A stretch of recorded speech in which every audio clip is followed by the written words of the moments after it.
propone un eje temático y propone paradigmas del síntoma y recorre los textos buscando eso, con esa lupa.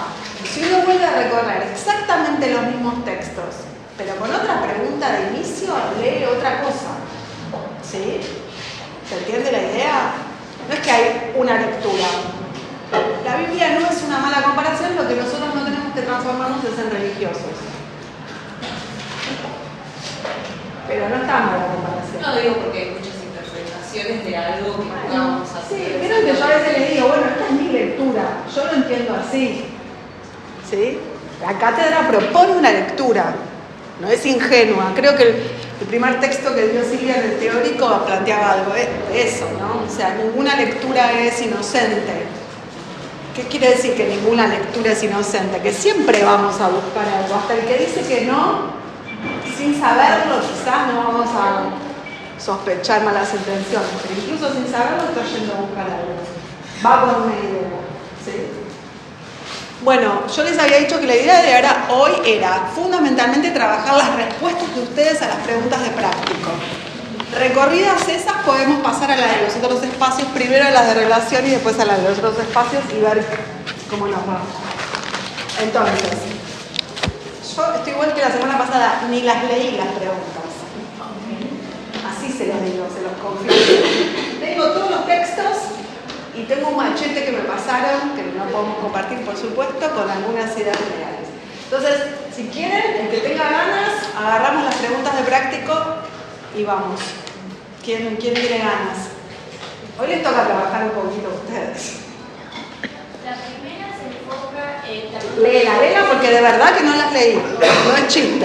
Explique el giro respecto de la causa del síntoma en la frase de Freud, ya no creo más en mi neurótica, de la carta 69. Ok, carta 69. Vamos a empezar por ubicarla. Está en el tomo 1, estamos en los textos pre-psicoanalíticos. Eso ayuda, cuando está la pregunta y todas las preguntas remiten a un texto, remítanse al texto, piensen en qué momento de la obra está el texto, textos pre-psicoanalíticos. Eso ya da un marco, ¿sí? Entonces, carta 69, ¿cómo la contestaste vos? A mí esta pregunta me gustó, no sé si porque fue la primera de práctico, si después le fui agarrando la mano, pero el hecho de tener una carta, de no tener capaz tanta información, era como... ¿Cómo hacer para decir algo? Claro. A ver, ¿qué pusiste? Porque es un ejercicio también de eso, cómo se las arreglaron para contestar. Freud al decir esta frase se refiere a que ya no piensa de la manera que lo hacía antes. Ya no cree confiar en su teoría de la causa del síntoma por ciertos factores que contribuyen a este pensamiento. En primer lugar, la ineficacia que tiene su tratamiento, la deserción de la gente durante un tiempo cuando parece estar mejor y la demora del éxito pleno con el que él había contado. En segundo lugar, el hecho de que todos los padres sean tratados de perversos y la intelección de la inesperada frecuencia de la histeria con dichos casos, lo que sería poco probable que fuera condición necesaria. En tercer lugar, que en lo inconsciente no existe un concepto de la sanidad y que no se pueda distinguir la verdad de la ficción que emplea con afecto. Y por último, la reflexión de que las psicosis más profundas en el inconsciente no se abre paso sobre las violencias infantiles y que llega a pasar o superar la existencia de lo consciente. ¿Me escuchan todos? Qué suerte, yo no. Voy a cerrar acá.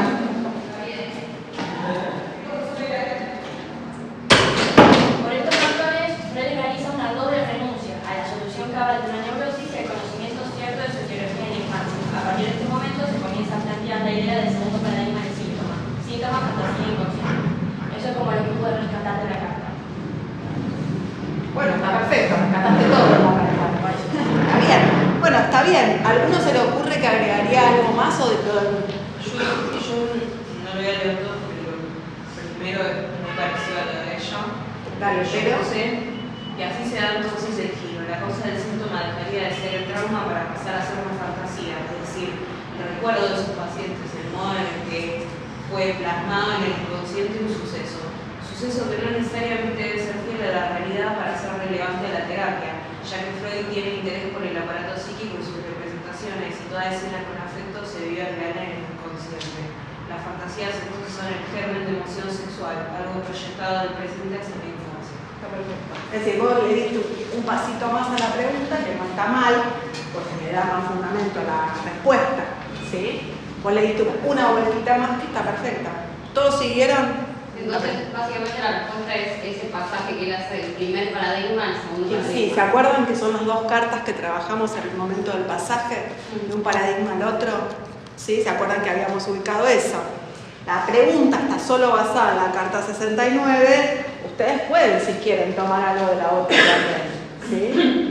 O dar una vueltita más, que es esto que tomó ella, que es ya formular algo de lo que, digamos, el capítulo que sigue. ¿Vieron cuando las series un capítulo queda a mitad de camino? Bueno, ahí quedábamos a mitad de camino. Vos nos contaste el capítulo que sigue un poquito, el avance. Exacto. Ahora si le dice spoiler, antes era el avance, ¿no? Te adelantaban un poquito cómo seguía la cuestión. Impecable la respuesta. ¿Está bien? Si ustedes contestan todo eso, tienen 2.50 puntos en la primera pregunta. Cada pregunta vale 2.50, que son 4, tienen que llegar a 10. 2.50, 2.55, 7.50, 10. ¿Está bien? Es decir, si la respuesta está completa, son 2 puntos. Si le dan una vuelta más, son 2.5 puntos. ¿Está bien? Después, para que ustedes entiendan después cómo corrijo. No, ¿por qué te reís? No, pues si no fueses, si no tuvieses esa chispa en el momento de dar un paso más y salir del miedo de que, bueno, no avanzo más para no quedar. Vas a tener un 8, No, bueno, pero contesto la pregunta, no voy más allá porque puedo meter la pata. Bueno, pero no está mal ir un poquito más allá que animarse. Sí, por eso, pero uno cuando... ¿Sabes qué? Por eso es la diferencia entre el 8 y el 10. Cuando te animas un poquito más, te jugás un poquito más. Sí, te jugás un poquito más en el punto que estás de la elaboración de lo que estamos pensando. No te quedas pegado a la pregunta. No, yo sé, pero digo, por ejemplo, el de práctico nos dijo... Perdón, teórico. Nos dijo, por ahí, de que vas a una pregunta, vos puedes explicar, si querés, toda la... No es la idea. No, yo sé, pero por eso a veces vas y por ahí, no, me quedé completo y seguís y tenés un tiempo y por ahí... Por eso. Eso está bien lo que estás diciendo. Entonces, ¿cuánto es primero la pregunta. Primero la pregunta. Claro. Eso tiene que estar un poquito más. Porque es cierto que con una pregunta uno puede, sí, ¿no?, hacer puentes lingüísticos y desplegar el programa completo. Eso lo tienen que hacer en el final. En el final arrancan por un punto y si quieren pueden recorrer el programa entero. ¿Está bien? Ahora en el parcial, no por lo que vos dijiste, que es que tienen que contestar todas las otras. Si ustedes se cuelgan con la pregunta 1, no les va a quedar tiempo para llegar al final. No está bueno eso tampoco. ¿Está bien? Entonces, un poquito más. Una articulación más, sí, de lo que se pide en la pregunta puntualmente. Con otro texto, con un tema, ¿no? Acá no preguntaba por el pasaje del paradigma y cuál era el paradigma 2, pero ella lo enganchó. Sí. ¿Está bien? Y era pertinente además, no es que salió con algo que nada que ver. ¿Está bien? Bueno, la pregunta 2. Bueno, dígamela primero si me... Desarrolle una trayectoria artística de la neurosis obsesiva. Explique el éxito y el fracaso de la ciencia. ¿Eso en qué texto lo teníamos? ¿Lo ubicaron? Había un texto puntual que hablaba específicamente de la neurosis obsesiva. No me acuerdo si era el manuscrito K o nueva puntualización. Hay dos entonces. Uno es el manuscrito K y el otro las nuevas puntualizaciones sobre la neuropsicosis de defensa. ¿Pueden? El recorrido típico está mucho más desplegado en nuevas puntualizaciones. La respuesta más completa la tienen que sacar de ahí, no del manuscrito K. El manuscrito K, ¿se acuerdan que habían dicho? Es el borrador. Entonces, si ustedes contestan desde el manuscrito K, me están pasando un borrador. No está mal, pero queda a mitad de camino. Porque en nuevas puntualizaciones, que es un texto muy posterior, ¿sí? Creo que está acá, ¿no? No. Me faltó un libro. Bueno, no importa, da igual si no lo traje. ¿Se acuerdan? ¿Querés leer el desarrollo? ¿Vos de dónde lo contestaste? Yo tengo una conversación. Bueno, pará, ¿alguien más quiere? Porque si no va a contestar todo ella, ya los veo todos muy... Dale. Para ello, yo ubiqué 4 periodos. No sé. Dale, a ver. Está bien, el primero. Vos los lees y ella te dice si está bien o está mal. Vos le contestas la respuesta. El primero que le puse que era, como lo menciona por ahí en el texto, un poco lo saqué un poco bastante Pará. Vos o el que quiera le dice, no, esto sí, esto no, te faltó esto. Así tan más despierta, dale. Periodo de la inmoralidad infantil. Dice, yo pienso que se origina en una experiencia sexual pasiva infantil que es vivida en este primer momento como placentera no comprendida. Una seducción precoz es el germen del desarrollo posterior. Esperá, no comprendida. O sea, no comprendida me quería hacer como. Sentís. No entendés que es un abuso eso, por ahí. Es un montón, pensé que va a ser.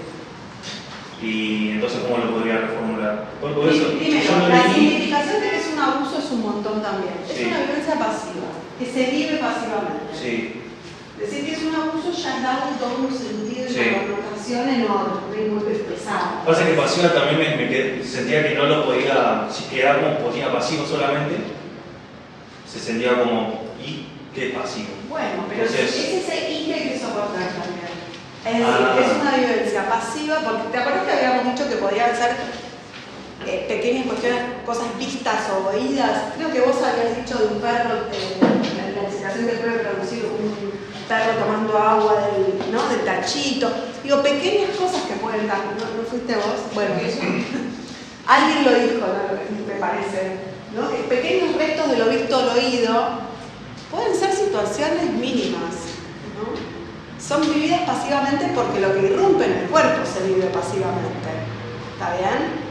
Por eso digo, momento, pensarlo como que necesariamente es un abuso es un montón. No Sí. quiere decir que no ocurran abusos. no, sí, Ocurre. Lo quise poner como un ejemplo, pero es como te decía eso de, ¿y qué es pasivo entonces? Dejémoslo ahí, Bueno. en suspenso. Es una vivencia vivida pasivamente. En la neurosis obsesiva, acordate que eso está, pero es como la prehistoria, Sí. ¿no? Como el tiempo -1 habíamos dicho.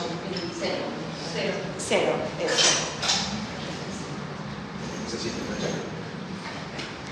Digo porque esta instancia nos permite, ¿no?, ponernos más puntillosos con cómo lo vamos diciendo. También el efecto de la transmisión, ¿no?, que a veces uno no se da cuenta y pasa de esa manera y cuando yo los escucho me doy cuenta que escucharon, ¿sí? Yo puse que en el tiempo cero la violencia pasiva se dota de placer, es decir, no hay fuente independiente de sentimiento de displacer hasta el tiempo 1. En realidad tampoco es placer en el tiempo cero, ¿sí? Que es más difícil de pensar. No hay ni placer, ni displacer, ni significación. Pasiva. Ahí termina. Y el I hay que bancárselo. Ni siquiera es placentera, como creo que. No. En el tiempo 1, el tiempo 0 puede ser o displacentero o nada. O como una marca que queda como enigmática. ¿Vieron cuando uno tiene una adivinanza que tiene algo que uno tiene que darle un sentido, pero que en realidad en sí mismo no lo tiene? Como una X en matemática de la variable.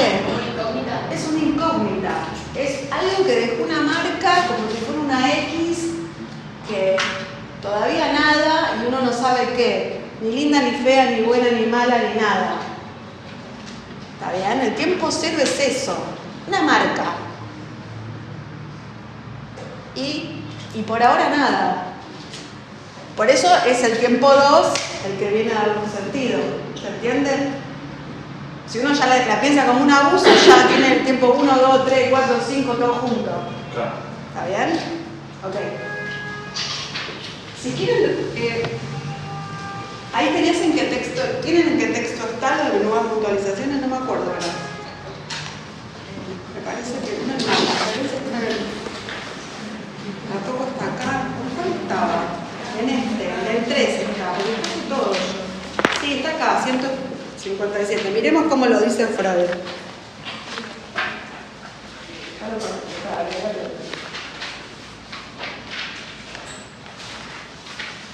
Acá está, el mecanismo de la neurosis, la violencia de seducción. Dice, todos mis casos de neurosis obsesiva han hallado un trasfondo de síntomas histéricos, es esto que vos estás diciendo, que se dejan reconducir a una escena de pasividad sexual anterior a la acción placentera. ¿Ves que no dice más que pasiva? No, sí, sí. Pero Porque yo creo que esta conjugación es acorde a la ley y que una agresión sexual prematura lo nombra como una agresión. Si querés. Ahí te tomo que va más allá del abuso, pero presupone siempre una vivencia de seducción. seducción. En realidad lo nombra como vivencia de seducción. Sí, yo puse vivencia de seducción en realidad. Bueno, vivencia de seducción es el modo en el que lo nombra Freud. Pero no Lo que pasa es que una vivencia de seducción, ¿qué es una Por vivencia eso, de seducción? en mi cabeza sonaba seducción, alguien se aprovecha. Pero una seducción puede ser una mirada. Sí, por eso, es como un. ¿No? Yo puedo decir, ay, me miró con cara de algo. Estaba mirando el horizonte, ¿no? ¿No es cierto que sí? Uno a veces se arma toda una película, uy, no sabes cómo me miró. Y el otro es visco. ¿No? Es decir, la vivencia de seducción no es un abuso. Es algo que uno vive como algo del otro que genera cierta atracción, porque uno siente que, ¿no? Como algo que avanza. Digo, hay muchas sutilezas donde lo de la seducción puede aparecer, ¿no? En juego, o con una palabra, ¿no? Hay gente que tiene como muletilla, decir, ay, preciosa, ¿me pasás el...? No, está queriendo seducir. No, le dice preciosa a todo el mundo, porque tiene un modo más amoroso. Sí, pero como suena más temprana infancia, ¿viste? Como vivencia de seducción, temprana infancia, por ahí un poco el enlace es. Me llega a esa deducción. Por eso me estoy tomando el tiempo de desarticular esa idea, porque entiendo que el sentido común es complicado. El cajón te lleva a eso. Sí, es lo que estamos tratando de despejar, ¿no? Para un niño chiquito, cualquier acción de un adulto puede ser vivida como una escena de seducción. Pregunta, ¿tiene que ser desde un adulto? No, puede ser otro niño, puede ser esto que te decía, algo que ocurre, ¿no? Incluso Freud después pone como escena de seducción, que pone lo de los restos de lo visto o lo oído, están 3 ensayos, los ruidos que se pueden escuchar de la habitación de los padres, de los que el niño supone que algo pasó. Es decir, ¿no? Ahí se ve también la sutileza. Eso puede ser la marca de un tiempo, ¿no? Cero. O jugar a la casita. O jugar a la casita, o jugar al doctor. Claro. O a la mamá y al papá, ¿no? Es decir, ¿no? Bueno, sigamos. Así lo dice por acá. Entonces queda vacío. Exacto. Si quieren, escena de vivencia de seducción. Teniendo en cuenta que vivencia de seducción es todo esto que estamos conversando, ¿sí? Porque lo de la vivencia de seducción implica esa posición pasiva. Uno es seducido. Bueno, sigamos.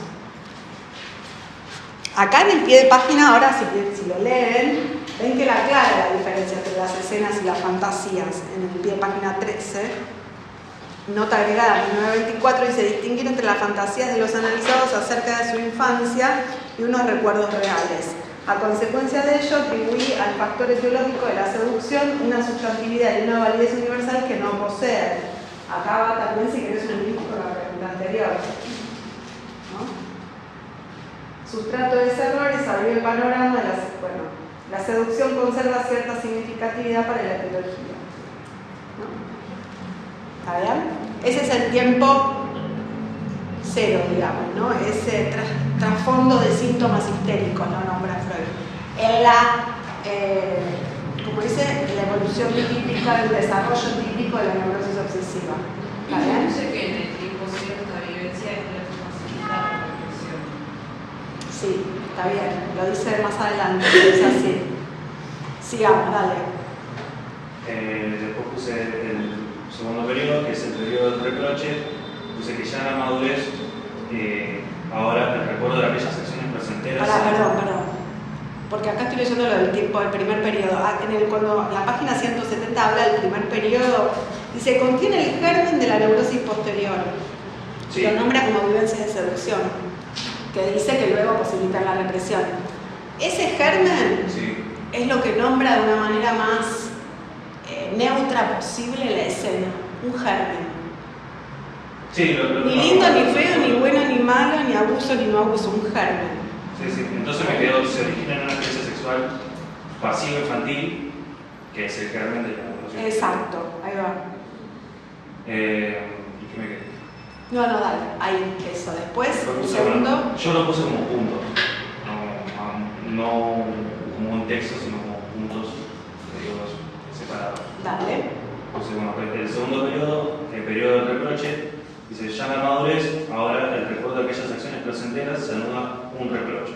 Ahora activamente, tras un empeño consciente y recordado... Pero no entendí, capaz lo dijiste y yo no te presté atención o se me pasó. Está la prehistoria de la histeria, ¿sí? De los síntomas histéricos, que es esto, y después está la escena de agresión sexual donde se activa la violencia. No sé si lo dijiste. No, no lo dije. Porque dice así, la escena de seducción y luego posibilitan la represión. Hasta donde vos decías. Después, las acciones de agresión sexual contra el otro sexo. Ahí ya está la vivencia activa. Tenés la vivencia pasiva y la vivencia activa. ¿Está bien? A esa sí se asocia placer. Ese lo pasé en la capa. Ese es súper importante porque es el que determina la diferencia entre la histeria y la neurosis obsesiva. ¿Sí? En el tiempo 1, vivencia activa, yo puse que ahí surgía el asco y el placer. No, en ese momento no hay asco y placer. Asco y dolor viene después. Después de la represión.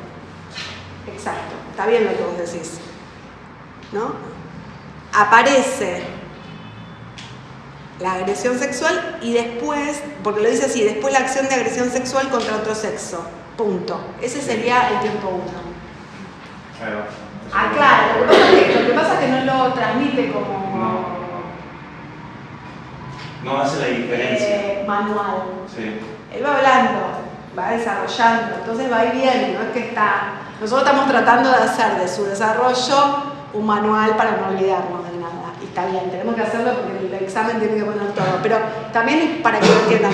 Ahí termina el tiempo 1 sería. De hecho dice, pone término a este periodo el ingreso a la maduración sexual. Entonces, la acción pasiva y la acción activa están en el tiempo 1. ¿Sí? Luego viene lo que nombra la maduración sexual. La acción activa, ¿sí? La que nombra como la agresión hacia otro sexo, ya no es la vivencia de seducción, es la acción activa a la que sí se le enlaza placer, es la que después, dice, después de la represión, vuelve como reproche, ¿sí? Justamente porque se vivió con placer. ¿Se acuerdan que con Emma yo les decía, fue 2 veces a la tienda? La primera es vivencia de seducción, sin lugar a dudas. Ahora, la segunda vez, ella ya lo vive como con cierto, ¿no? Reproche, pues, le vuelve como con Ella se reproche. reprocha haber vuelto a la tienda después de que Ahora,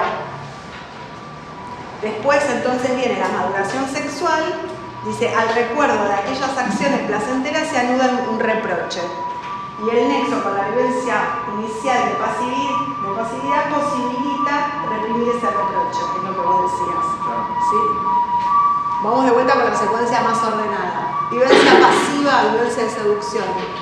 Vivencia activa de agresión hacia otro sexo. Maduración sexual, hacia otro sexo y además con placer. Maduración sexual. Después de la maduración sexual aparece el reproche. ¿Sí?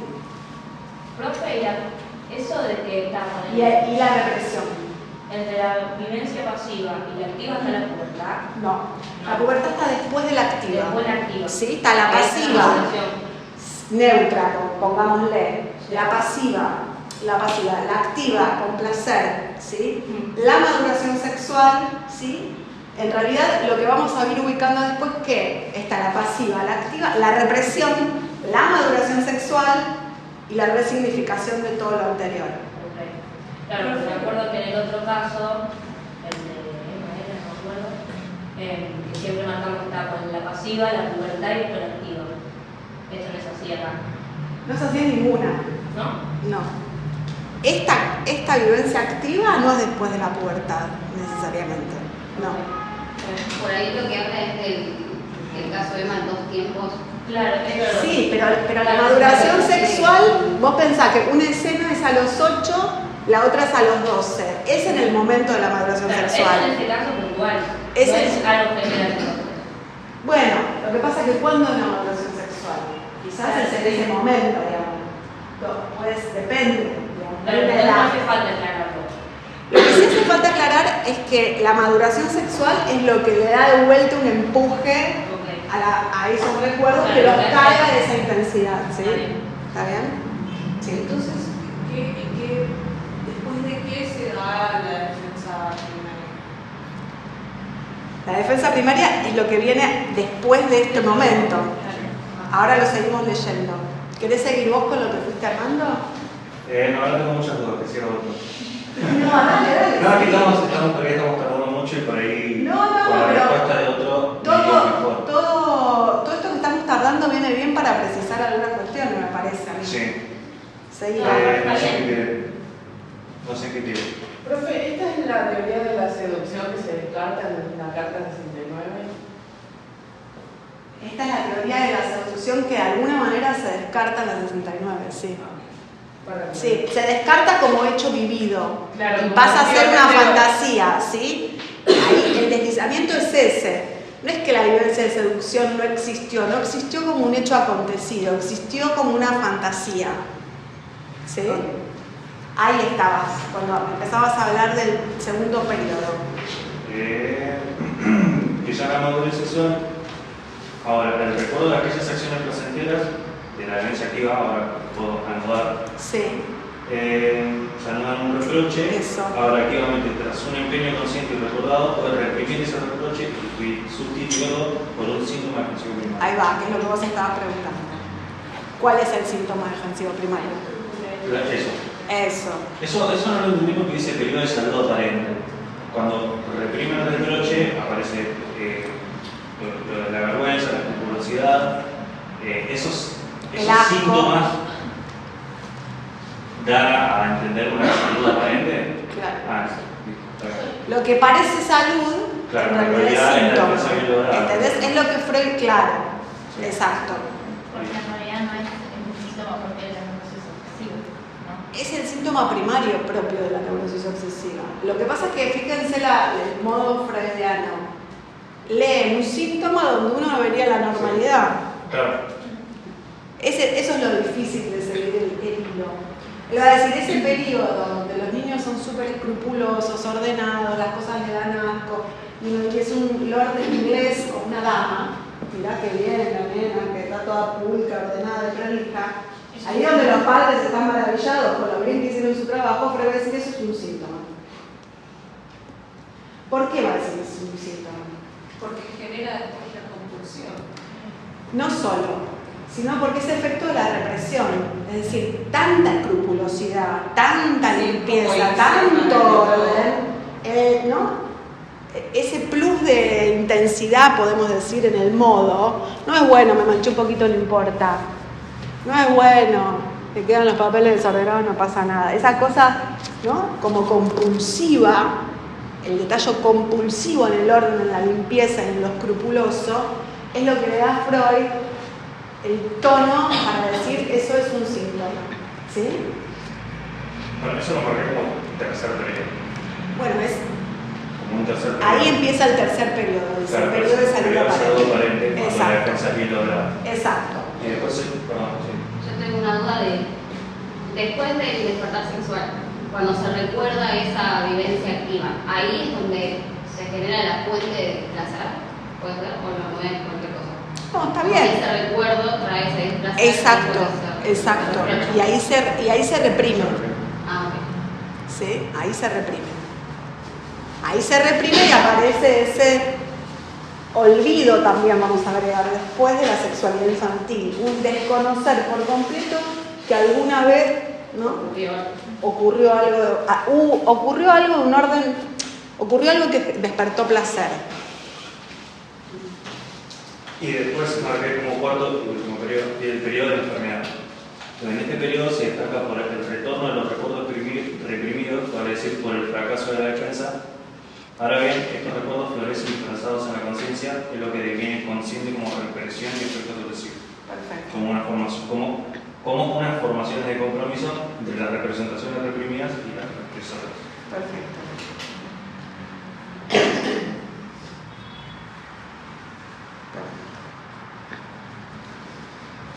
Después tenemos las acciones, ¿no? ¿Eso lo pusiste?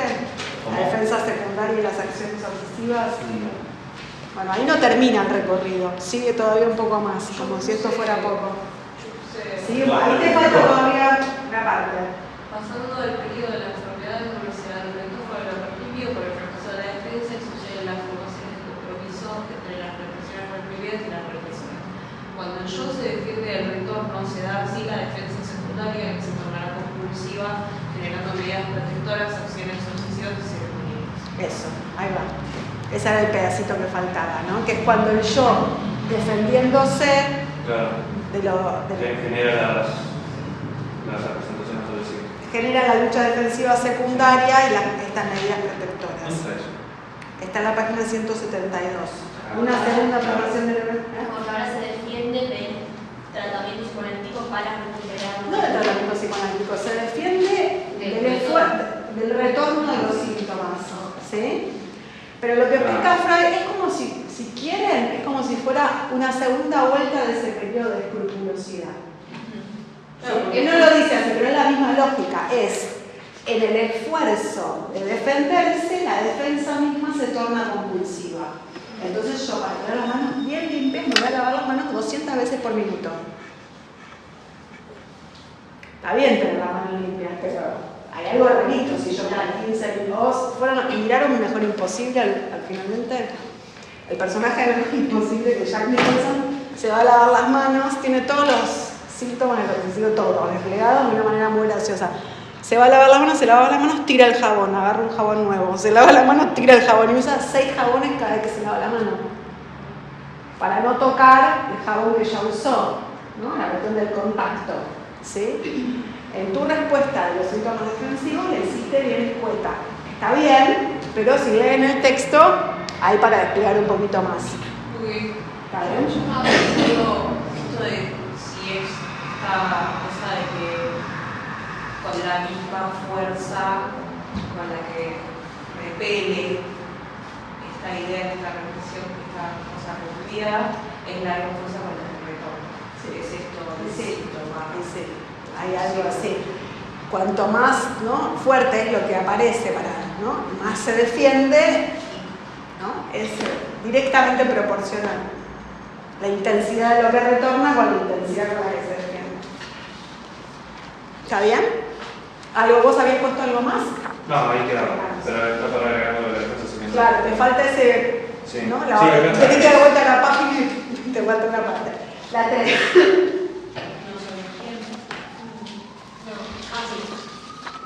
¿Qué diferencia la primera nosología freudiana entre los actores y los psíquicos? Perfecto.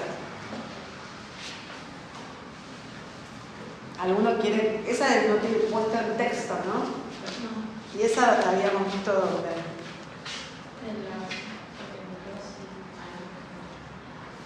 No sé, creo que igual hay una pregunta muy parecida en teórico. Puede ser. Se pregunta también por los roles actuales y Hay un texto que se llama Sobre el mecanismo psíquico de los fenómenos histéricos. En ese, ¿no? ¿La contestaron? Sí. ¿Qué contestaron? Sí, está acá, es este texto. La teología, sí. ¿Cómo la contestaron? Es un yo creo. Bueno, dale. Freud clasifica en su primer nosología a las enfermedades en 2 grupos principales: la neurosis de defensa y la neurosis de formas. Las neurosis actuales son padecimientos psicofísicos sin causa médica y se dividen en neurastenias y neurosis de angustia. Si bien una es llamada neurastenia y la otra de angustia, ambas tienen como fuente causante del síntoma de angustia. La neurastenia es caracterizada por un exceso de comportamiento masturbatorio causado por una tramitación indebida de la energía sexual somática, mientras que la neurosis de angustia se expresa por unos influjos sexuales que tienen en común la contención o satisfacción incompleta, como el coitus interruptus o la abstinencia. Freud expresa respecto a la neurastenia que no es solo explicable por la herencia, sino por un comercio sexual que no es natural. Los define como tullidos sexuales. Esto abre paso a lo que será su primera teoría de la angustia, que postula que la angustia surge cuando la libido no es descargada y se acumula. Por otro lado, la neurosis de defensa se clasifica en las siguientes: histeria, neurosis obsesiva, fobias y paranoia. La neurosis de defensa también se caracteriza por la operación de mecanismos de defensa psíquicos como la represión, el desplazamiento y la sublimación. Estas también responden a lo que se llamó la fórmula canónica, que explica la serie de eventos y etapas de la formación presentación de la neurosis de defensa. Primero debe ocurrir una violencia sexual prematura y traumática. Luego se da un suceso secundario que evoca esto. Ahí articulaste con el texto del manuscrito K. Sí. Está bien. Pusiste los dos textos. Luego se da un suceso secundario que evoca esto y produce la represión, formando el síntoma primario, seguido de un periodo de salud aparente donde la defensa es lograda. Salvo por el síntoma primario y por último sucede el retorno de las represiones reprimidas, formando el síntoma. De la neurosis de defensa, la histeria se diferencia por presentar un síntoma conversivo, donde el afecto va a un cuerpo de palabras, mientras que la neurosis obsesiva carece de esto, pero presenta un falso enlace por representaciones sustitutivas. Y finalmente la paranoia se proyecta el reproche yendo a parar un pedazo de realidad al exterior. Bueno, perfecto. Ahí vos usaste dos textos, está muy bien, porque en uno ubicaste la diferencia de las neurosis actuales y la psiconeurosis o la neuropsicosis de defensa, y en el otro texto te permitió desarrollar con más detalle, digamos, las diferencias entre las estructuras de la neuropsicosis de defensa. ¿Alguno hay algo que no se entienda de esa respuesta que quiera que retomemos? O sea, la principal diferencia es que en la psiconeurosis hay un mecanismo psíquico, que es la defensa, y el tiempo de la vivencia sexual puede ser que en uno es actual y en otro remite a la infancia. Eso es la diferenciación entre la neurosis obsesiva y la histeria. Sí, está bien. Esa diferenciación en el texto que ella tomó, que es manuscrito K, no está tan clara, está mucho más clara en nuevas puntualizaciones. Ustedes podrían combinar para esa respuesta el texto que les decía recién, que ya se me fue vuelta el nombre, con nuevas puntualizaciones también. Lo que pasa es que nuevas puntualizaciones es mucho más extenso. Entonces, como tenés que contestar un poco más que el texto de ser, ¿no? Combinar, pero bueno, podés apoyarte en uno o en otro, ¿sí? Ahí la pregunta apunta a la diferencia entre las neurosis actuales y la neuropsicosis de defensa. Entonces, no es una pregunta donde uno espere que ustedes desarrollen con muchísimo detalle las diferencias de los tipos clínicos, que es lo que hizo ella, ¿sí? Está buenísimo que esté, es ese pasito más, pero no se les está preguntando por eso, ¿sí? Es como, bueno... Yo en la neuropsicosis las mencioné a la histeria, y hice como un breve descripción de cada una, más o menos en lo central, en que la histeria tiene un mecanismo de conversión somática, las representaciones sucesivas, y la otra es por ahí, ¿cómo me cuesta?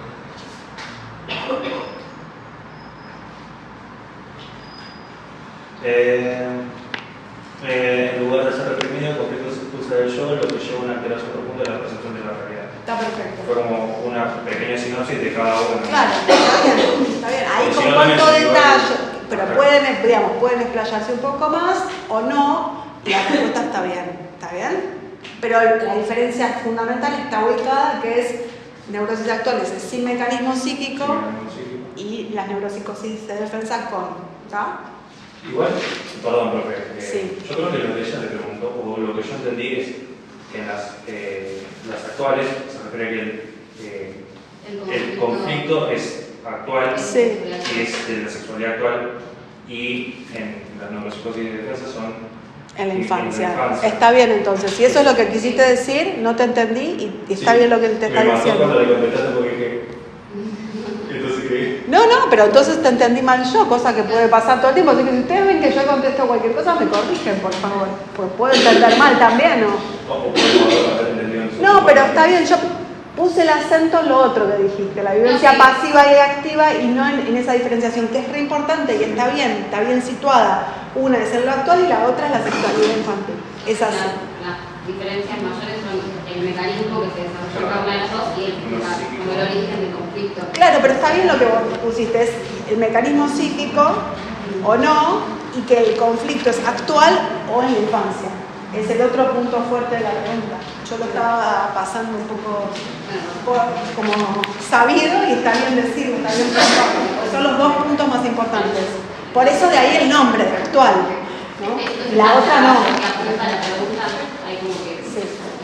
No sé si la que mucho por eso. No, para nada. No me parece. Está bien. ¿Cuál sigue? Fundamente cómo se constituye un trauma en dos tiempos. Situarlo en la lectura del caso Emma. Bueno. Bueno, yo puse que se fundamenta en la idea de que una vivencia no necesariamente tiene efecto patógeno en el momento en que ocurre, sino que puede adquirir su carácter traumático y generar síntomas más tarde, cuando es resignificada o reactivada en un segundo tiempo. Efecto retardado. Este mecanismo se desdobla en dos momentos. El primer tiempo, la vivencia o impresión inicial. Se trata de una vivencia o impresión o una serie de ellas que ocurre en un momento de la niñez. Es una vivencia traumática y prematura. Y sexual. Antisexual. ¿No? Eso pone bastante énfasis en varios textos, que solo esto se da cuando se trata de una vivencia sexual. En el instante de su ocurrencia, esta vivencia puede ser inocua, indiferente o no plenamente comprendida por el sujeto. La persona puede carecer de madurez psíquica o sexual necesaria para entenderla, por lo que no produce efecto. Yo no pondría tanto énfasis en la cuestión de entenderla, porque no es una cuestión de entenderla. Digamos, si lo pensamos en relación al chiste, uno a veces entiende el chiste, pero no le causa gracia. Vos contás un chiste, no me causó gracia. No es que no lo entendí. Puede que no me ría porque no lo entendí, puede ser. Pero puede que no me ría porque no me causó gracia. Es decir, no es el entendimiento lo que explica el efecto de afecto, ¿está bien? Eso es súper importante captarlo. No es porque se entiende o no se entiende, es porque produce o no produce un efecto. Cuando uno va al cine a ver una película, por ahí yo lloro como una marrana y vos salís como si, nada, comiendo pochoclo. ¿Por qué yo lloré? Es por el efecto que lo que vi produjo en mí.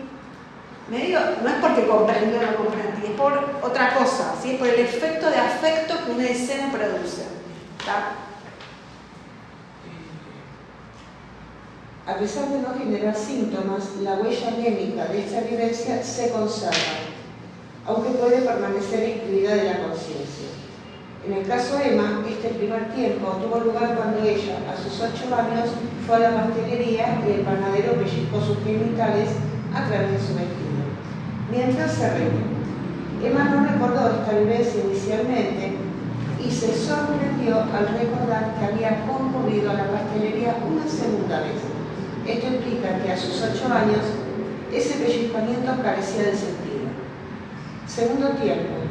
Carecía de efecto, de efecto.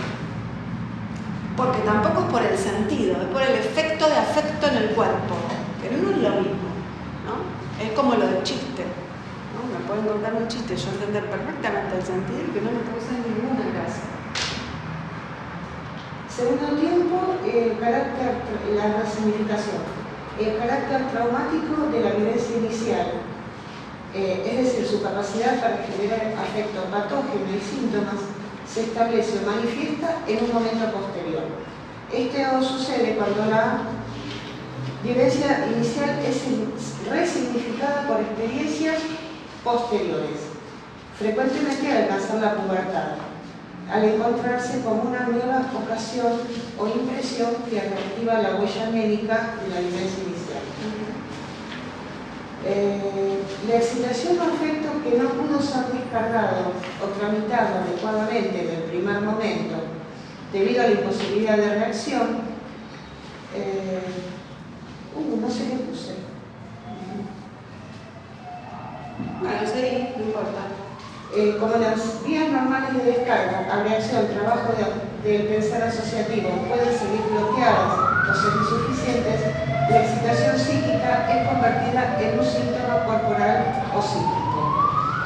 El síntoma que aparece es el resultado de este procesamiento retardado de la vivencia inicial. ¿Escuchan en el fondo? Más o menos. El síntoma que aparece es entonces el resultado de este procesamiento retardado de la vivencia sexual inicial, facilitado o provocado por la ocasión posterior. El síntoma puede actuar como símbolo de la vivencia traumática o del conflicto asociado. En el caso de Emma, esta resignificación tuvo lugar cuando al entrar en un negocio ya en la pubertad, los empleados estaban riéndose y ella notó que uno de ellos era atractivo. Ella salió corriendo de la tienda presentando un afecto de terror al suponer que ellos se reían de su vestido. Mira, ahí estás un poquito confundiendo una cosa. Sí. Que está muy ubicada. Una cosa es el segundo punto del tiempo del trauma que produce la represión y otra cosa es el síntoma. En Emma, ¿se acuerdan que ella tiene la fobia a entrar a las tiendas? Cuando ella va a verlo a Freud, lo que le dice es, no sé por qué, no, tengo un afecto de terror para entrar a las tiendas. El síntoma es ese, ¿sí? El afecto de terror para entrar a las tiendas que no le permite más que, acompañada por alguien, entrar. Eso es el síntoma, ¿está bien? Cuando lo va a ver a Freud no tiene ni idea por qué le pasa esto. Es Freud que le dice, bueno, a ver, empecemos a hablar, y ella empieza a asociar con recuerdos. ¿Se acuerdan que primero aparece el recuerdo, el tiempo 2, de los 12 años, ¿sí? Y después el tiempo 1. Síntoma es como si te dijera un tiempo 3. Vos estás pegando el tiempo 2 y el tiempo 3. O sea, está el tiempo 1, está el tiempo 2, donde está ahí la pubertad, el juego, ¿sí? Y después aparece el síntoma. Porque después del tiempo 2, lo que se da es la represión, ¿sí? Después de la represión, sí, está la pubertad en el camino, ¿sí? Está el tiempo 1, está el tiempo 2, está la pubertad y está el síntoma, ¿sí? Está el tiempo 1, porque el síntoma además no lo empieza a tener inmediatamente después de la escena con los empleados. No es que ella sale de la tienda de los empleados con un síntoma. Aparece. ¿Está bien? La represión se da en la pubertad. La represión se da antes de la pubertad. Después lo vamos a ver un poquito más en detalle. Se da, como si te dijera, tiempo 1, tiempo 2, represión, pubertad, síntoma. ¿Está bien? Tiempo 1, tiempo 2, pubertad, ocasionamiento por algo, síntoma. ¿Está bien? Entonces, en tu desarrollo está bien, pero estás pegando el tiempo 2 con el síntoma. El tiempo 2 del trauma lo que produce es la represión. Yo lo tengo claro, pero me quedó gramaticalmente bueno, por las dudas me parece que venía bien aclarar eso. Está bueno porque de pronto no queda claro. Ahora yo lo leo y no me queda claro. Bueno, para eso la idea de este intento de ver cómo lo pueden transmitir ustedes. Dale. En esta segunda vivencia que deviene, es en esta segunda vivencia que deviene el desprendimiento de afecto y aviva la huella de la primera vivencia a sus 8 años. Emma no podía entrar sola a los negocios porque pensaba que se había ponga de vuelta el síntoma otra vez. No, pero cuando no puede entrar a los negocios, pues ya sí es el síntoma. Claro. ¿Dicen en algún momento qué edad tiene Emma cuando va a ver a Freud? Era joven. Era una joven, Sí, pero no sabemos cuán joven. No sé si 19 o de caso. No sé. No, yo la verdad no tengo registro de haberlo sabido alguna vez, así que... Era una señora. Era una señora, es decir, no tenía 12, tenía... No, era un poco más así, 20. Pongámosle, ¿no? Ya había transcurrido un tiempo entre que el segundo tiempo y la irrupción del síntoma. ¿Está bien? Tampoco cuenta, en el caso de Emma, no es un caso muy legal desarrollado. Ahorita vamos a trabajar en que sí. Tampoco sabemos en qué momento empezó el síntoma, que nos importaría. Sería como el ocasionamiento del síntoma, no lo sabemos. Ella llega y cuenta que eso ya le pasaba. Pero bueno, dale, seguir con... En la consulta con Freud, ella primero recuerda el episodio 2, vivenciado a sus 12 años, que es una formación sustitutiva producto de la represión. Posteriormente, Emma recuerda la primera vivencia, y ambas experiencias están unidas por lo sexual, los pellizcos de los genitales del panadero y la calidad de atractivo del empleado, y por las risas como puente. La risa de los empleados le hizo acordarse a la risa con que el panadero había acompañado su atentado. También se presenta la semejanza que en ambos recuerdos ella se encontraba sola en un negocio. De esta forma, por asociación, el recuerdo de aquella primera vivencia tuvo un efecto retardado, despertando un desprendimiento sexual displacentero que se transpone en afecto de terror, generando angustia, y con este afecto tiene miedo que los empleados puedan repetir el atentado y se escapan.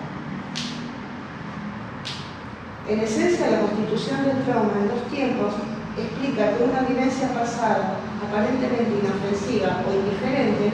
Una cosa, no es que ella en la escena con los empleados se acuerda de lo del panadero, no. Eso simplemente se le genera el afecto y por eso se va rajando. Es una compulsión. Claro. El recuerdo aparece en la conversación, en el encuentro con Freud, ¿no? Donde ella empieza a hablar de eso que le había pasado. Hasta ese momento ella no había recordado de esa escena. Es en el esfuerzo de intentar pensar de qué se trató ese afecto que aparece el recuerdo. Una cosa te digo, está muy bien lo que vas desarrollando con estas precisiones. Está súper extensa, sí. Digo, me parece que tenés que hacer un esfuerzo de reducción porque si no, no te va a dar el tiempo en el examen. Te falta mucho la... No, ya está. Dale, voy a terminar. Que a lo mejor lo más importante es esto, ¿no? Es la síntesis. La constitución del trauma en dos tiempos explica que una vivencia pasada aparentemente inofensiva o indiferente en su momento se convierte en traumática y genera síntomas cuando, al ser reactivada y conectada con una experiencia o un estado psíquico posterior, adquiere una significación. Y ya lo hicimos eso varias veces en la respuesta. Eso también es importante. Traten de, ¿no? En las respuestas ubicar los puntos más importantes, no repetir, digo, para que lleguen con tiempo a contestar las cuatro. ¿Está bien? Lo fundamental es ¿qué? ¿Cuál sigue? ¿Alguno de los de atrás tiene ganas de contarnos cómo la contestó? No tiene ganas. Bueno, ¿querés seguir vos con la otra? Sí. 5. Explique por qué Freud postula la sexualidad como causa de la psiconeurosis. Justificar con el texto la sexualidad en la ideología de la neurosis. Primero pasa lo mismo, digo mucho, tengo que sintetizar. Freud plantea que la sexualidad es la causa principal de la neurosis, de la psiconeurosis. A través de su experiencia clínica, Freud observa que en los cuadros neuróticos se repite una constante. Los síntomas guardan relación con conflictos sexuales inconscientes. Es decir, el contenido sexual reprimido, por no haber podido ser tramitado conscientemente, retorna deformado bajo la forma de síntoma.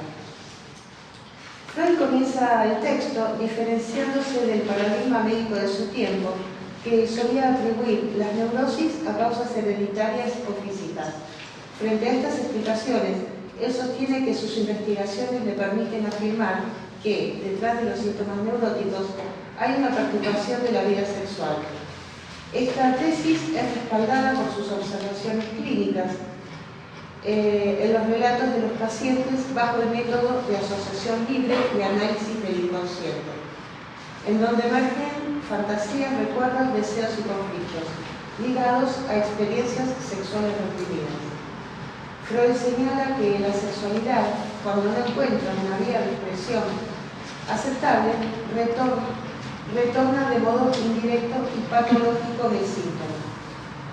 Postula que las neurosis tienen una fuente común en la vida sexual del individuo, aunque la sexualidad a la que Freud hace referencia es amplia y abarca mucho más que la actividad sexual adulta.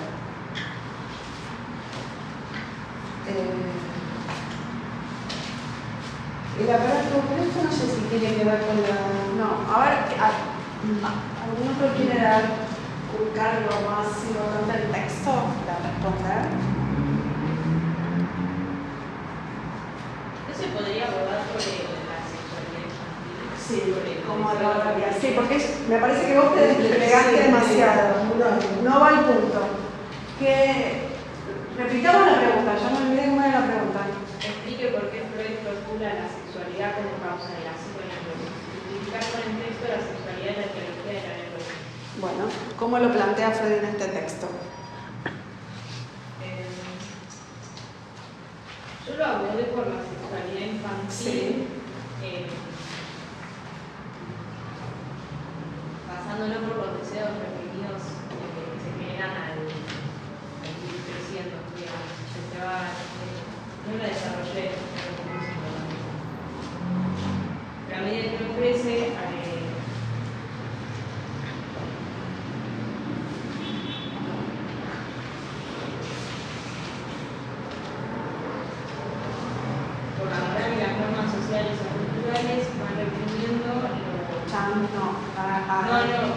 me arranqué por ese No, lado. pero me parece importante. No nos quedemos con la idea de que la represión se da por las cuestiones sociales y morales. Él intenta justificar lo contrario. Que no es fácil de seguirlo en su lógica, pero él está intentando justificar lo contrario, ¿no? Eso. ¿Vos la contestaste? Freud postula la sexualidad como causa de la psiconeurosis porque ha llegado a la conclusión, a partir de su trabajo clínico, que en la mayoría de los casos, si no es que en todos, las dolencias infantiles que provocan la neuropsicosis están cargadas de aspecto sexual.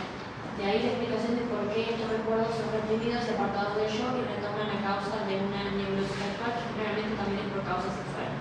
En el texto citado por la pregunta, Freud menciona dos tipos de neurosis actuales que, si bien son diferentes, pueden darse al mismo tiempo. La primera es la neurastenia, que se genera por un exceso de masturbación, de libido sexual, y la segunda se trata de la neurosis de angustia, que es cuando hay una contención de lo sexual, insatisfacción o satisfacción incompleta. La vida sexual normal de personas que poseen una neurosis, está de forma superficial, se asemeja a algunos de los dos casos antes mencionados y que detrás de una neurastenia se esconde una neuropsicosis, ya sea de una histeria o una neurosis obsesiva. En el texto también se mencionan ciertos gérmenes que se adquieren de la infancia, que son causantes de una posterior afección, como ocurre en la neuropsicosis, que luego afecta en la actualidad la vida sexual del paciente a causa de esas violencias que existen en la infancia. Puede observar que estas violencias sexuales infantiles no siempre son conscientes ni genitales, pero dejan huellas que al escribirse se manifiestan luego como síntomas neurológicos. Bueno, es como que el punto fuerte de la pregunta y del texto está ahí, ¿no? En que la cuestión no solo en la sexualidad es adulta, sino que en la psiconeurosis lo que le ubica es la sexualidad infantil. Ese es el punto fuerte que está planteando en este texto, como más, ¿no?, importante, como el núcleo conceptual pasa por ahí, ¿sí? Vuelve a explicarlo del trauma en dos tiempos, pero fundamentalmente es eso.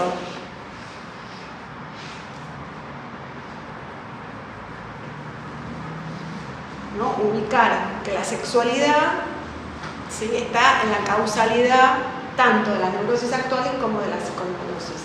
¿Cómo lo justifica con la psiconeurosis? En relación a las escenas infantiles, la sexualidad infantil y la teoría en dos tiempos, podríamos decir, y la represión. Es decir, está ligada a lo que vimos en las preguntas anteriores, no es muy distinta la pregunta. En realidad está preguntando lo mismo, pero de otro texto y enfocado de otra manera. Pero podríamos decir, es casi lo mismo que las dos preguntas anteriores, solo que articuladas de un modo distinto. No, que yo un poco hice eso, abordé la pregunta de la sexualidad infantil, lo comparé con las neurosis actuales y después expliqué un poco lo de la violencia en los tiempos. Que sucede en el pasado, claro. En los traumáticos. Esta violencia sexual es traumática de la infancia ofrece mínimamente un efecto en el momento en el que se sucede. Esta posee un carácter de efecto retardado que solo puede sobrevenir en periodos posteriores de la maduración. Entonces es un poco más. Sí. Pero está bien. Sí. Veo como que Quizás me interesaba porque contesté un poco abruptamente a Sofía. Creo que es en este texto que él explica y da la vuelta en relación a plantear, ¿no?, que la causalidad de la represión no es la cuestión social, ¿sí? Él dice, puede parecer que, pero no lo es, ¿sí? La causa de la represión, que después viene y arma la moral, ¿se acuerdan? Un rato me detuve en eso, ¿sí? Que la raíz de la moral no tiene que ver con lo social y los ideales, sino con una causa pulsional, ¿sí? Y la represión es un esfuerzo de desentenderse de algo que viene del interior del cuerpo, no del exterior del otro, ¿sí? Por eso me quedé, dije, no, no es fácil de entender la idea, es compleja porque va absolutamente en contra del sentido común, ¿sí? Va al revés de lo que se tiende a pensar, que es que la moral tiene que ver con el otro. Lo que va a decir Freud es que la raíz de la moral no está en lo social, está ahí, en ese germen que tiene que ver con el rechazo de ese punto, de ese afecto que yo intento desconocer, ¿sí? Por eso es complejo ese punto. Si se animan lo pueden desarrollar y si no lo dejan de costadito y van por otro lado, porque es un tema al que vamos a volver, sobre todo cuando veamos el sepultamiento del complejo de Edipo, Y ahí vamos a darle una vuelta más a tratar de entender esa cuestión. Después vamos a tener otros textos más complejos sobre el final que van a volver sobre esto. Bastante más complejos. Pero me importa que ahora no se queden con una idea de que no. ¿Sí? Aunque no la terminen de entender, entendamos que no. Yo, capaz yo no entiendo, pero yo articulé esa respuesta con lo que él decía su mamá, que era que los médicos en ese momento le decían que tenés exceso de trabajo, muchas tareas hogares, en realidad les decía que es imposible que se contraiga una neuropsicosis por exceso de trabajo, que nace. Capaz lo puede entender. Bueno, es un buen punto. La causalidad no tiene que ver con lo exterior, sino con algo que viene del interior, ¿no? ¿Sí? Que es propio, que es íntimo. No tiene que ver con el otro, sino con lo íntimo. Lo que vos estás diciendo también es parte de un punto de entrada para este texto, ¿no? Sí, yo lo articulé. Está bien, y está bien. Ustedes pueden tomar varios puntos de entrada para responder. Por eso me interesa que todas participen, porque no es que es una respuesta la correcta y esa está bien y todas las demás no. Son diferentes maneras de, ¿no?, de entrar en el tema. ¿Se entendió lo que te quise decir? ¿Sí? Es decir, hay un punto que es muy delicado, que no es menor y que es importante que ustedes traten de entenderlo. ¿Sí? Después iremos como profundizándolo un poco más. ¿Está? A ver si entendí bien. Es como que lo moral y social no está afuera, sino dentro mío. Que son mis propios conceptos morales y sociales. No son. La moral, lo que va a decir Freud lo va a decir un poquito más claro más adelante, pero va a decir Freud, nosotros tenemos la represión, ¿sí? ¿Sí? De lo funcional, ¿no? Que irrumpe y está la represión. ¿Está bien? Como efecto de la represión, él va a decir, surgen diques. Uno es el asco, otro es la vergüenza y otro es la moral. El origen de la moral, Freud lo va a ubicar en relación a la represión. A la represión de una emoción pulsional que el yo intenta expulsar, desconocer, reprimir. Si querés, para entender esto también lo podés pensar con esto que él nombra como el síntoma primario en la neurosis obsesiva, que es la escrupulosidad y la moral. ¿Sí? Son caras defensivas de lo pulsional. Lo que pasa es que son caras defensivas de lo pulsional que han lazo, ¿sí? Y que se toman en lo social y que además tienen consecuencias que en realidad son positivas también, ¿sí? Esta represión, vamos a verlo más adelante, a partir de entrar en lo que Freud nombra como periodo de latencia, ¿sí?, que ocurre entre los 5, 6, 4 años, ¿sí? Y este periodo es el que permite a los niñitos, por ejemplo, entrar en la primaria y aprender a leer, a escribir, a hacer cuentas, ¿sí? Por el rechazo de la sexualidad. Y cuando los niñitos no pueden hacer ese movimiento, no tienen la capacidad de concentración y de quedarse sentaditos en un banquito prestando atención en el pizarrón, porque algo del cuerpo se les hace muy presente, ¿sí? Entonces empieza lo que hoy se llama como ADD y la, ¿no? De esa incapacidad de poder reprimir todo lo pulsional que irrumpe para poder dedicarse a otra cosa. Entonces, la idea de esto es que la moral no tiene su causa en el otro que viene y me enseña y me educa. Y por suerte soy bien educada. ¿Solo me va a poder educar el otro? Podemos decir, o solo voy a poder incorporar las pautas educativas si hay algo de esto que se produjo. Si no, no hay chances. En los niñitos que hoy en día no se pueden adaptar al colegio porque no logran quedarse sentados y no pueden prestar atención, se los termina medicando porque hay algo de la represión que no terminó de operar y entonces el niño está, ¿no?, con lo pulsional a flor de piel, ¿sí?, que no le permite quedarse quieto, la excitación del cuerpo. ¿Se entiende la idea? Por eso es súper importante entender esto porque te permite entender un montón de otras cosas. Uno desde el sentido común piensa, bueno, el niño es un maleducado, los padres no le transmitieron pautas. Puede ser, pero tenemos que pensar que sobre el fondo de una operación que es esta, que no se terminó de dar. ¿Sí? Estoy yendo al tema parcial, pero me parece muy importante que lo entiendan. ¿Está bien? ¿Sí? ¿Está anudado por el super yo? Sí. Está anudado, esto es la identificación con el super yo, que va a decir Freud también que tiene que ver con el ideal, los ideales paternos.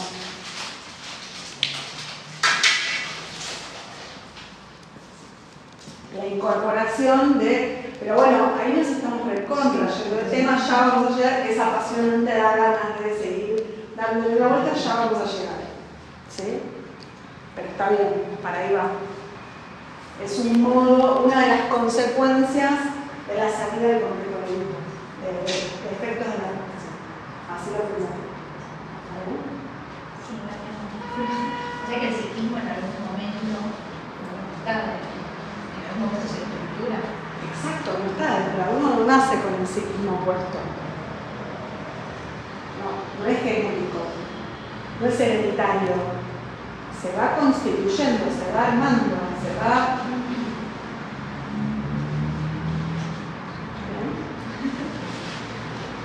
¿Hay alguna otra pregunta que quieran? De esto seguimos.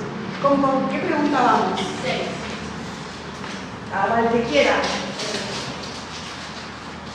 ¿Ves? Yo para que se vincule un poco, Describa las 4 operaciones del trabajo del sueño y el modo en que opera la censura onírica. Vale. Yo puse, el proceso de trabajo del sueño posee 4 operaciones que traducen el contenido latente de un sueño como una manifiesto.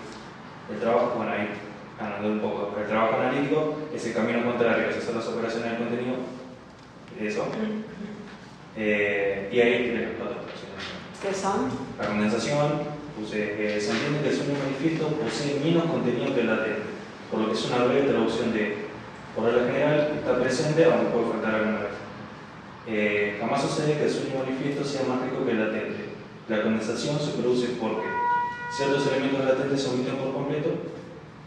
De muchos elementos del sueño latente, pocos se traspasan al manifiesto. Y elementos latentes que tienen algo en común se fusionan en una unidad de manifiesto. Con el desplazamiento, puse que el desplazamiento tiene dos tipos de exteriorizaciones. La primera, un elemento latente no sustituido por un componente propio, sino por algo más alejado, por una alusión. Y la segunda, que el acento psíquico se traspasa de un elemento importante a otro de menor importancia, de modo que el sueño aparece como algo extraño. Bueno, la posición de pensamiento de imágenes visuales, yo le puse ese título, no sé si tiene otro algo más. No, está bien. No sé si me voy a acordar. Es una de las formas en que el aparato psíquico convierte ideas abstractas. Otro modo de decirlo es la figurabilidad, pero no Sí, necesariamente es más fácil. Sí, por eso. Más compacto, pero más rebuscado. Es una de las formas en las que el aparato psíquico convierte ideas abstractas, palabras o pensamientos complejos en imágenes sensoriales, principalmente visuales, que aparecen en los sueños. Dado que los sueños se expresan en gran medida de forma visual, los pensamientos deben ser traducidos con un lenguaje más concreto y visual. Y ahí yo me hice una anotación que quise preguntar si hay que explicar la regresión. Si usamos la regresión, que se explica en el punto B de, ahí no me acuerdo cómo se llama el texto. Bueno, que tiene lo del reflujo, que bueno, los pensamientos... Pueden explicar, sí, parte de... Claro. Bueno, y elaboración secundaria. Consiste en un intento del aparato psíquico de dar coherencia y lógica narrativa al contenido manifiesto del sueño, de racionalizar. Bien. Puse más, pero yo creo que... Pero esas son las ideas claro. más... Y después puse, bueno, esto me parece un poco raro porque viste que pregunta primero lo de el trabajo del sueño y después la censura onírica. No podría ser al revés, arrancar por la censura onírica. ¿Cómo explicarías la censura onírica? No, está bien, es lo mismo, podés ir Claro, por un lado o por el otro. ¿Cómo explicarías la censura? Porque preguntan las dos cosas la pregunta. Claro, dice la desfiguración onírica es aquello que nos hace aparecer ajeno e incomprensible el sueño. Ahora bien, la omisión, modificación y y la reagrupación del material son los efectos de la estructura anímica y los medios de la desfiguración del sueño. Porque la omisión, pero la omisión entra dentro del. Es lo que hace el. Es que está bien lo que vos preguntás, que la censura es el modo de trabajo. Claro. Del sueño. Claro. Y por ejemplo, la omisión es lo que hace la condensación. No necesariamente. Eso es lo que yo no pude, cuando lo estaba formulando, lo pude como medio separar, porque no sabía cómo relacionarlo, porque me parecía que hacían lo mismo, pero con distintos La nombres. omisión no es la condensación. La omisión, el ejemplo, como la manera de tratar de captar lo que habíamos traído era, en la imprenta antes aparecía como el borrón, una palabra borrada. Yo les decía que ahora en las redes, cuando aparece la imagen, por ejemplo, de un menor que no puede aparecer la omisión, se le pone la cara borrosa. Es algo que no está, pero se nota que no está. Queda como un agujero. No, sí, la laguna yo le puse. La laguna.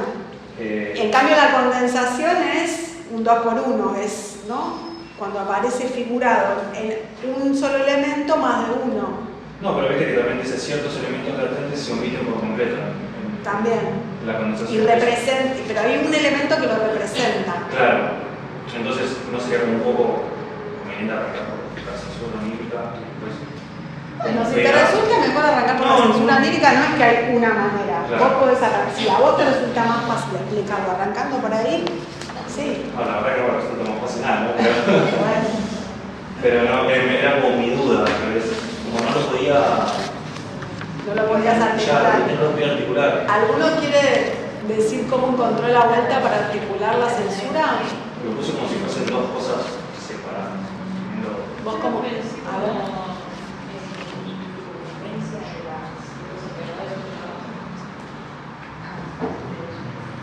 Como la influencia de los operadores del trabajo. ¿Cómo lo desarrollan?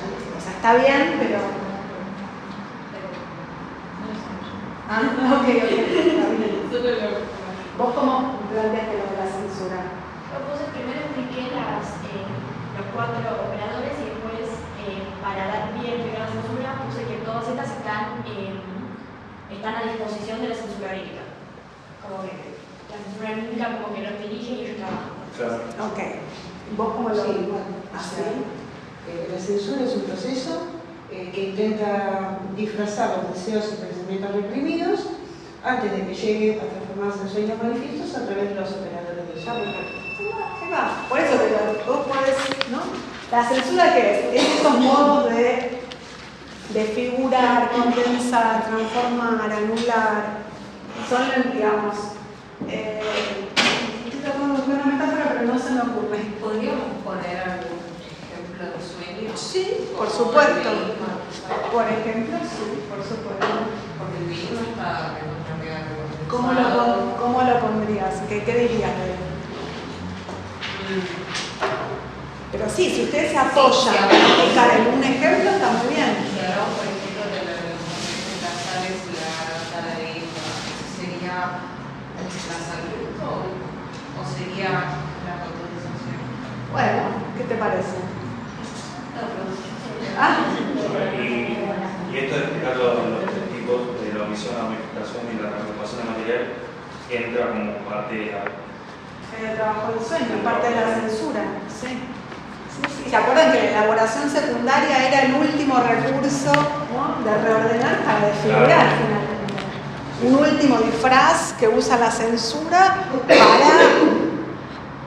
engañar. Había puesto la analogía del collage. Exacto, ¿no? Es como un rearmado para dar un sentido que no es. Es como un disfraz que hace pensar que es lo que no es, ¿no? Entonces la censura usa ese recurso. Está muy bien como lo pusiste en tu respuesta, ¿no? La censura usa esos mecanismos, ¿no? La censura se sirve de esos mecanismos para su fin, ¿no? Podríamos decir, un cocinero usa la batidora, el horno, una tortera, usa herramientas para lograr armar una torta. En todos esos operadores está la censura anímica. Claro, por eso digo, la censura es como ¿no? el cocinero, que usa herramientas. ¿La torta es el sueño o es la censura? La torta, no sé si es muy bueno. La torta es el sueño, es el contenido manifiesto. Exacto, es el contenido manifiesto del sueño. De pronto los ingredientes, el contenido latente. Podríamos decir, sigo con mi. Exacto. Y los elementos son, ¿no? Si uno lo analiza y lo separa, se queda con los elementos. ¿Qué son los operadores? Y el deseo de darte de comer o de darte un regalo es el empuje de un deseo consciente que hace todo ese trabajo y toda esa. Sí, pero ¿cómo hacer el examen? No me pongas el ejemplo del cocinero, te lo pido por favor, porque me das cuenta de las pavadas que digo por ti acá. No, mis ejemplos no los pongas, por favor, porque me va a dar vuelta de lo que digo. Pero es gráfico, ayuda, qué sé yo, a mí me Yo ayuda. se lo digo para que los ayude, pero no lo pongan en el texto y por favor no lo digan en los finales. O sea, todas las acotaciones que llevo al margen no son para que ustedes después las digan en los finales. Bueno, sigamos con la que sigue. Quedan dos. ¿Qué hora estamos? Mayor 20. Absolutamente la distinción entre recuerdos de la infancia y recuerdos sobre la infancia. Esa fue la última clase, chicos, que la doy por. ¿Alguno tiene alguna pregunta de esa? No. Tuve toda la clase. Que además, después me dijeron en la comisión que sigue, que Silvina ya lo había explicado. ¿Acá no lo llegó a explicar? Bueno, no importa. No recuerdo seguridad de eso. Sí. No, lo mencionó. Ese es el texto. Claro, Pero después aparece sobre los... No, ese es el final del texto, no había llegado ahí. Creo que lo mencionó, pero no lo explicó. No, la idea principal de eso, ¿se acuerdan cuál es? Yo necesitaría un sí como más consensuado. Vos me dijeron que sí, los demás me miran. ¿No? ¿Se acuerdan que los recuerdos se forman en momentos posteriores de un cierto despertar que toman esas huellas anémicas? Tengan presente también, ¿no? La lógica del Nastrajlich, de una huella primera que mucho no quiere decir y que después se despierta con un deseo que le da un impulso. La lógica es muy parecida si lo articulan. No es que estamos hablando de cosas que nada que ver, ¿sí? Hay un deseo, claro, a la altura de recuerdos encubridores, habla de un deseo, ¿sí? Ya. y habla del Lo permitido podríamos decir, lo impermitido sería como lo compulsivo, sería como ese plus de más que, ¿viste cuando están referencias más claras que oscurece? Ahí cuando empezás a aclarar o a enfatizar demasiado algo, uno empieza a desconfiar. Primera, cuando alguien pone demasiado énfasis en afirmar algo, ¿qué? No, yo puse, según su planteo, lo que solemos conservar los recuerdos infantiles no son representaciones fieles de los hechos vividos, sino recuerdos encubridores. Escenas aparentemente banales que en realidad encubren pensamientos, deseos o fantasías formadas por un tiempo posterior. Perfecto, esa es la idea. Entonces para Freud es como que los recuerdos de infancia en realidad no son... Usamos esos recuerdos para acentuar ciertos deseos y fantasías que tenemos en el momento actual. Pero no Él lo aclara de la infancia, no son de, Claro, sobre. lo que él quiere decir con ese no son de, sino que son sobre, y lo aclara. Vieron que habíamos dicho que esos recuerdos es él mismo hablando y haciendo una especie de ficción donde él guiona una especie de diálogo que es él con él mismo. Él se pregunta y se contesta. Entonces dice, pero entonces es que no existieron esos recuerdos, dice que eso nunca pasó y solo se contesta. No, no es que nunca pasó. Sí pasó, pero lo que explica que uno tenga esos recuerdos de escenas banales es que están enlazados a un deseo que se encontró, un modo de figurarse, podríamos decir, un modo de traducirse en esas escenas infantiles. Pero se anexa a cosas que realmente pasaron. Claro. Recuerdos que realmente pasaron, pero al mismo tiempo están desfigurados, condensados, ¿no? Sí, pero tenemos que pensar que todo lo que estuvimos viendo de los mecanismos psíquicos no son solo para el sueño. son mecanismos psíquicos, es decir, que cuando uno recuerda un poco, ¿no? Desfiguradamente. Podríamos decir, el trabajo de la censura también está en el armado de ese recuerdo. Posiblemente si uno tuviera una filmación, ponele, porque ahora además tenemos una cantidad de recursos técnicos de esas escenas que él cuenta, posiblemente no sean exactamente lo que él recordó. ¿Sí? No es que nunca pasó nada, pero... ¿no? No está todo influido por el está tenido, digamos, ¿no? A ver, eso Está pasa... guiado, ¿no? ¿Eh? Está guiado. Está por lo que guiado. uno quiere. Por eso es así siempre. Por eso recuerda Flores Amarillas. La primera vez que lo recordó fue cuando vio a la hija de la familia amiga que tenía un vestido rojo que representaba la fantasía de casarse con ella. Claro. Por eso recuerda Flores Amarillas. Porque si uno no podría decir, El acento se está acordó del color amarillo del vestido de la nena cuando jugó a los 3 años. ¿A quién le importa? ¿Qué relevancia puede tener? Pero a veces uno tiene esos recuerdos. No, yo me acuerdo que era Bordeaux. ¿De dónde te acuerdas que era Bordeaux? O sea, ¿no? O sea, esa nitidez en el color que recuerda está como anexada a una significación que le da A una significación que se le abrochó a eso. Lo hipernítido es como el sello de fábrica de que ahí hay algo más. De que se trata de otra cosa. De que está, ¿no? El flujo, ¿no? Se debe a que viene de otro lado. Esa intensidad es lo que él entiende que viene de un empuje inconsciente, pulsional, de un deseo. ¿La última? Sí. Dale.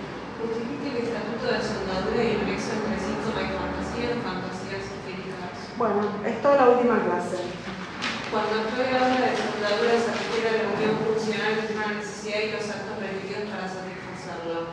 Todo nace cuando en la infancia satisfacemos la necesidad del hambre y surge el deseo. En este texto, Freud habla del autoerotismo y la masturbación, que son miré toda la que vamos a estar estudiando. En este texto Freud habla del autoerotismo y la masturbación, que son las respuestas a la fantasía o a los deseos diurnos. La acción se fusiona entonces con una representación de deseo. Cuando una persona... Sí, leemos despacio, perdón, me estoy apurando. Pero no te puedo seguir. Conceptualmente estoy tratando de seguirte y me pierdo. Cuando una persona renuncia entonces a estos medios de satisfacción y no se introduce de otro modo, es decir, si permanece en la abstinencia, es susceptible de desarrollar el síntoma. El síntoma, mediante la conversión, expresa el deseo inconsciente que no puede ser... Te falta un mínimo detalle, que no es menor. Sí. Lo que dice en ese texto es que cuando aparece la abstinencia, digamos, la imposibilidad de satisfacer ese deseo, el primer escalón, la primera parada no es el síntoma, la primera parada es la fantasía. ¿Sí? Si no se encuentra otro modo de satisfacción de esas fantasías, ¿sí? Y esas fantasías tienen que ver con fantasías inconscientes, ahí aparece el síntoma. Ok. El síntoma mediante la conversión expresa el deseo inconsciente que no puede ser consumado por las vías normales.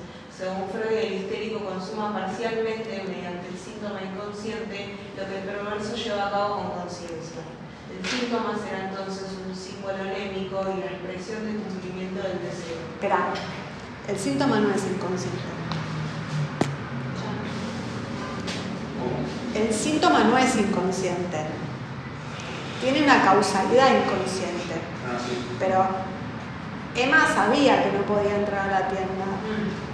O sea, el síntoma es algo del que uno es consciente, se manifiesta.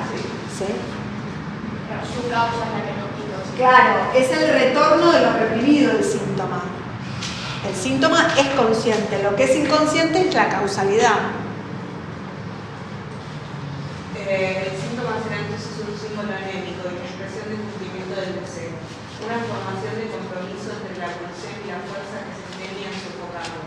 Por último, el síntoma nunca carecerá de luz resultado sexual. Bueno. Pero está bien. ¿Vos querías?